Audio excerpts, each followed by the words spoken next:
Have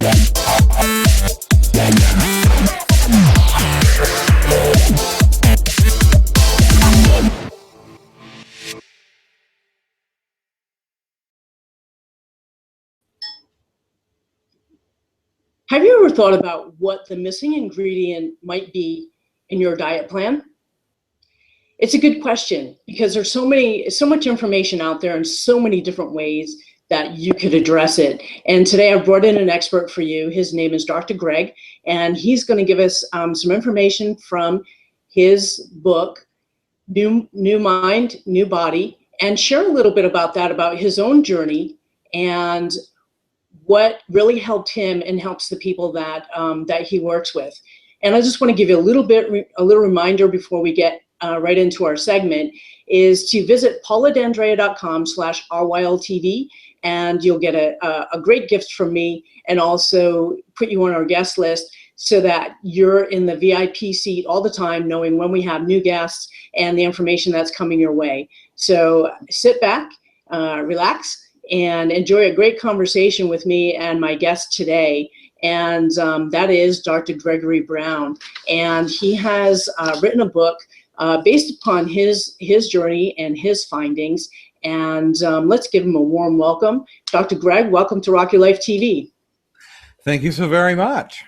Absolutely. It's great to have you here, and I'm really interested to know, how you fell into this body of work and a little bit about your background. So go ahead and take the floor for a minute or two and just give us a little bit of briefness about what it is that you do now and how you stepped into your new body of work. Well, I'm a psychiatrist. I'm board certified in both adult and forensic psychiatry. And I had the traditional training in all the major schools of psychotherapy and enjoyed working with clients using a lot of that different information. Mm-hmm. But I was also in parallel having a lot of challenges with weight myself. And I would go on diets, lose some weight. It would yo-yo back up, as it does for almost everybody after a successful weight loss. And eventually I hit a point of utter disgust. I stepped off of a cruise ship after a 2-week wonderful cruise and had hit a lifetime high, and really realized at that point, if I didn't change my relationship to food, that I was either going to be dead from some kind of medical complication, or I was going to have to undergo surgery or something really drastic, which I wasn't really wanting to consider. So I started looking at what resources were out there to actually use psychological tools, tips, and techniques to successfully lose weight, and found very little that actually provided a full journey from start to finish. And I decided I was going to have to discover it and create it myself, and hit some roadblocks and then hit some successes and figured out a pathway that worked. And I thought it would be a useful thing to share, because it seems to be the one piece missing from most diets is how you have to change your relationship to food. Sure, absolutely, because it's a whole, actually it's a whole identity that people create, for each part of their wellness wheel, whether it be, their career and finances, their personal growth path, their spirituality, their relationships, definitely their health and fitness, and that's where it starts. I'd like to ask you what was the biggest roadblock that you personally ran into? Well, the interesting thing was I was trying little techniques here and there that I read about or thought might work, and things would seem to shift internally regarding a particular habit or a particular problem, but then there wouldn't be a lot that would change necessarily in terms of weight or longer term goals. And what I realized from that was really that eating is since we have to do it, it's not like some other problems that you can just avoid altogether. It's something you have to do. What I realized is it was really serving a whole lot of purposes. I mean, we tend to say, oh, I don't want to be overweight and I want to lose weight. But in fact, your weight is serving a lot of purposes for you when you have it. And so if you discover one purpose that it's serving, that's probably not enough to let it fade away. You have to really start exploring the multiple purposes that it serves so that you can start fixing those other things in other ways, and then you don't need the weight to serve that purpose for you anymore. And that was sort of an epiphany for me that this was doing a whole lot of things all at the same time.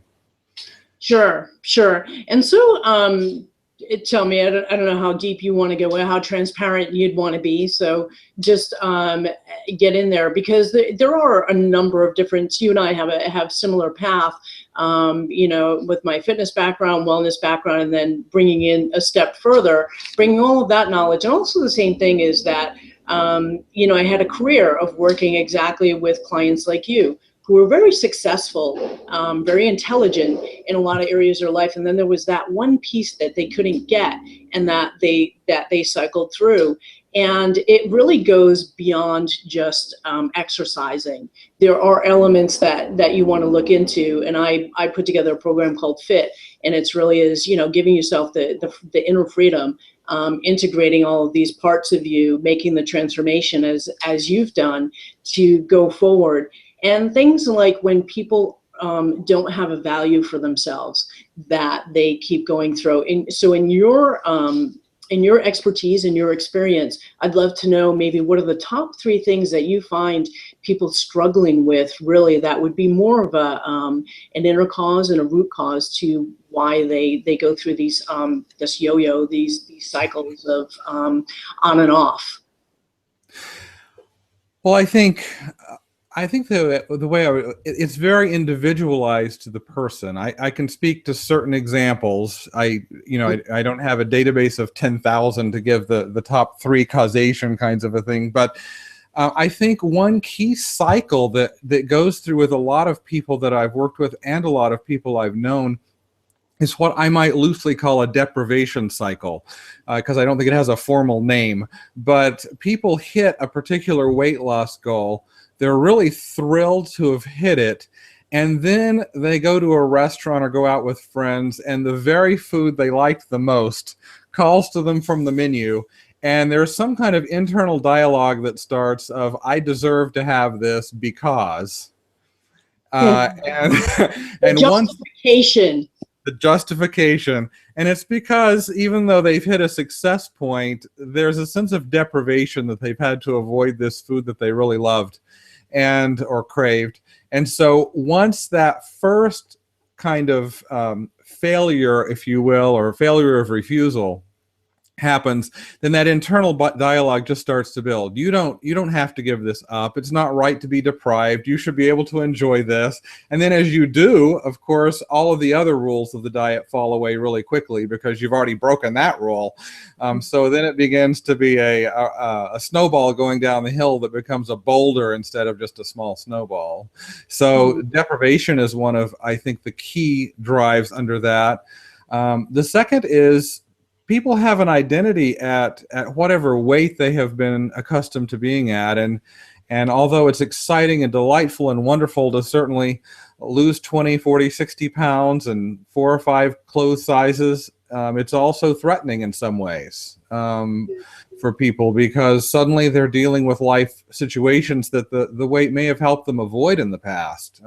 Sure, let's talk about that for just a second, Dr. Greg, because that, I think, is really a good place to explore just a little bit, if you don't mind.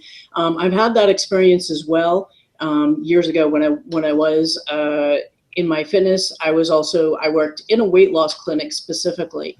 And one of the things that and this goes through getting into to see what that identity of somebody is, how they identify with their self on a health level, is that when someone loses 100 pounds, the reasons that are there, let's say, for instance, of someone just coming up and putting their hand on their shoulder to have that connection. So in a way, it's a disconnect, right? Eating is a form of a shutdown. Would you agree? It absolutely can be for a lot of people, yes. Yeah, and certainly when people get to a lot of weight, there becomes that I'm a foodie and I enjoy eating. and then there becomes where it's overindulgence or it's a replacement or things like that. But let's face it, when you have, taken a step back, you have kind of a wall, which is the weight. People have a tendency to, it is a protective type of thing. As people then cross over into that new space, because let's face it, there is a little bit of judgment, people become more attractive. There's parts of them that start to aliven, that start to come up to the surface. Those are the reasons that they've eaten, is that it stuffs those parts down. So as those things come up, there are people wanting to be, they feel invited in, and then that, because the person hasn't really gotten that far, it becomes a block, and people start putting back on, and they go back to their old ways. So it's really is that they haven't gotten in deep enough to figure out some of the reasons why the weight is there in the first place. Couldn't have said it better myself. Exactly. So maybe just, from any of that, is there any, a further opinion from you for that, or could you, take it to another step or direction from there? Well, I think it can go several different ways from there, because different people are using food in different ways that it's deeply important to them, and it's an ingrained habit as well. Mm-hmm. So some people may, for example, eat because they, in a sense, lack a sense of love or have an inner sense of emptiness in their life. So the eating is an attempt to fill that inner emptiness. And in doing so, the unfortunate result might be to gain weight, even though that wasn't the initial intention. So by ceasing eating or losing weight, it brings up those feelings of inner emptiness. Other people may have had some kind of horrific experience earlier in life that made them want to, at some level, become less attractive to people in order to prevent something awful from repeating again. Mm-hmm. And it's a way of defending against that. So if they begin to get more attractive by societal standards, and people start to approach them, then that's going to immediately trigger those feelings of fear, of being intruded upon, perhaps being hurt again. And mm-hmm. so that's a really key emotional trigger for putting the weight back on to be safe. Mm-hmm. Thank you so much for giving that. I really appreciate it, because I'm sure it'll make a little bit of sense for some people who they might be able to identify themselves. And we're getting close to wrapping up. And what I'd like to focus on in our last few minutes is if you could give, let's go to the other spectrum. So that is a certain amount of people that have an emotional attachment with that. And so what I would like to say is just talk about pure habit, the mindless aspect of it. And if you could give us 3 quick tips to, just really get out of those habits, that would be great. 3 quick tips. All right. First of all, I always notice that when people are headed to the gym, that all of the parking lots closest to the gym entrance are packed. So if you want to, you're going to pay all this money to go to the gym to walk. So why not just park on the opposite end of the parking lot from the store that you're going to enter? Mm-hmm. Because that way you're going to get extra steps in all day. And so it's a safe environment. Yeah, and exactly, a safe environment. The second thing would be is to memorize some food choices for all of the major ethnicities of food that are going to match your diet plan. There are many diet plans out there. Your doctor has probably chosen one for you, or you've chosen one for yourself. But memorize some choices from every major restaurant type that are going to match your diet. So when you go into a Mexican restaurant and you're on a low-carb diet, for example, you can get the carne asada with salad on the side, because that's going to meet your diet plan. That way you're not tempted by the nachos and the chips, which wouldn't work on that particular diet plan, as an example. And a third thing is to basically look at, and I think it's really important, is to go to the store, the bookstore that is, and go through the diets that are there, the major diets, and look through all of the plans for the first few weeks of the diet in the back, and write these down in a journal somewhere and compare them. Because if you look at them with some self-honesty, you know which one of these diets you're going to be able to follow as a lifetime choice. And you know which one you're going to give up after about 2 weeks in utter despair. So pick the one you can live with. Don't pick the one that someone tells you is best. Pick the one that you can live with, because this is going to be a long-term change. I loved your tip. Thank you so much. Oh, you're welcome. I'm going to jump on that. I'm going to jump on that last one, because it's actually something that came up with a client just yesterday, as a matter of fact. Is we were talking about exercise choices as well. So eating, and then what goes with a successful plan is that you're going to get moving. It isn't just one thing that you're going to do. So yes, you are going to look into it a little bit deeper and say, what are my triggers? What are the things? What am I been going back and forth with? That's a whole nother thing. And then, get your eating and find something that's setting you up for success rather than failure. And that's exactly what it is. So that's the approach all the way through, and with an exercise plan. And so the question was, what's the best cardio? Well, the best cardio is something that you like doing. There are so many things out there. First and foremost, that really is it. If you like to dance and you want a social aspect, go do a class like a Zumba class. You're going to move and you're going to groove and you're going to have a great time. And in the meantime, you're meeting, ACSM guidelines of, frequency, intensity, duration, all of those important factors that go both into your resistance training and your cardio training. So wonderful. It really is about finding your needs, what it is that you do want, and really just bringing it into you.